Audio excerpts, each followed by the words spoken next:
Session of STIC had announced RDI fund, which means Research Development Innovation Fund, of rupees 1 lakh crore, to accelerate the private sector participation in research, development, innovation, because it's our firm belief that we have to move together, the public and the private sector, for the further growth journey of India as we move on to 2047. And I think this is one of the unique initiatives in the sense that it is government which is coming forward to support the private sector, with the noble thought that since government has taken a number of path-breaking decisions, thanks to Prime Minister Modi, opening of the nuclear sector to private players, opening of the space sector. So, in order to prepare also the private sector to, to gear up for this new domains, we would accelerate their initiative, then in the hope that they would take over. Now, repeatedly the query that was coming to us from many youngsters that what about us, because for this RDI fund, the condition is you have to be at T4 level. That means you have to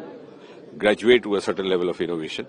And then when both the sides are convinced that you are now in a position to turn into an entrepreneur or take up an enterprise, then the support is granted. But not for the early starters or for the new startups. And therefore, the NRF is there, Anusandhan National Research Foundation.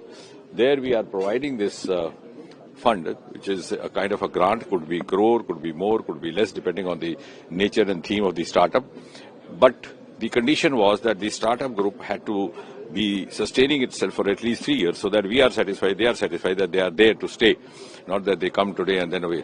But then many of the youngsters, because this government has been very liberal in encouraging startups, encouraging private enterprise, and I think this is out of way decision taken to mark the foundation day of the SIR. We are removing that condition of 3-year being 3-year existence, I would say. Any new startup group which floats itself can come and avail of this through the SIR. So, and the next step would be then the RDI fund. So they can, from this ecosystem, multi-layer ecosystem, they can sustain themselves for the long journey.